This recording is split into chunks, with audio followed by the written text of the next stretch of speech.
Welcome back to PJ Sunley's Oddities and Curiosities. I'm PJ Sunley. Sit back and relax while we show you a fascinating collection of stories relating to history, pop culture, science, and just about anything else you can think of. Let's get started. The celebrity cannibal.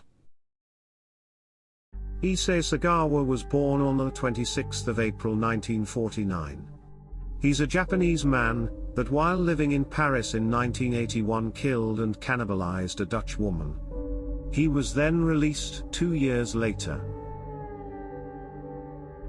He was prematurely born to wealthy parents, and reportedly small enough to fit in the palm of his father's hand.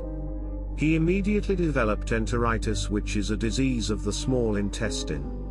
He eventually recovered after several injections of potassium and calcium and saline. Sagawa first experienced cannibalistic desires while in the first grade, after seeing a male classmate's thigh.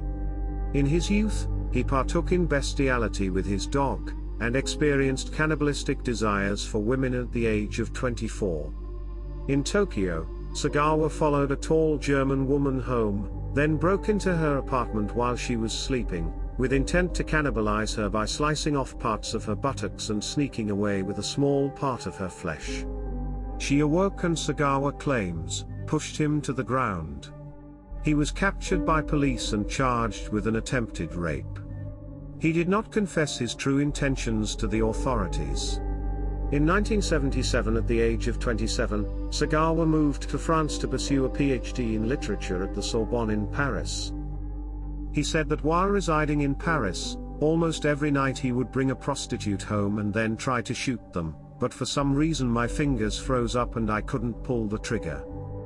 On the 11th of June 1981, Sagawa, then 32, invited his Sabin classmate Renee Hartfelt to dinner at his apartment under the pretext of translating poetry for a school assignment.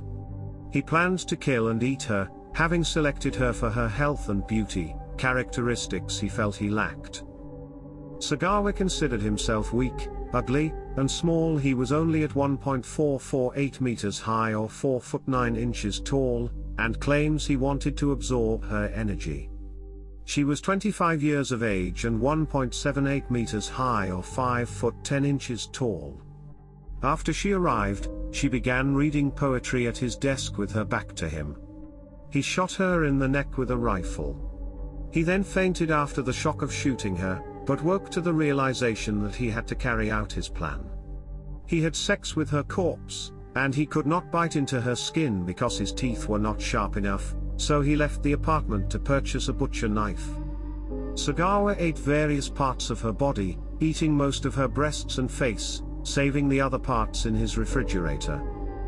He also took photographs of her at each eating stage. He then attempted to dump the body in a lake and was caught in the act, and arrested by French police. When he was caught, he was carrying 2 suitcases.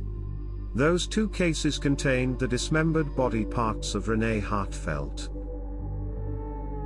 Sagawa's wealthy father provided a lawyer for his defense enough to be in hell for 2 years awaiting trial. Sagawa was found legally insane, and unfit to stand trial by a French judge, and all the charges were dropped against him, and he was ordered to be held indefinitely in a mental institution. They then deported him back to Japan, where he was supposed to spend the rest of his days in a mental hospital, but he didn't because the charges in France have been dropped. The court documents were sealed, so they could not be released to the Japanese authorities. Therefore, the Japanese had no case against Sagawa, and had no choice but to let him walk free. In 1986 he checked himself out of the mental institution, and he has been free ever since. Please let us know your thoughts in the comments below.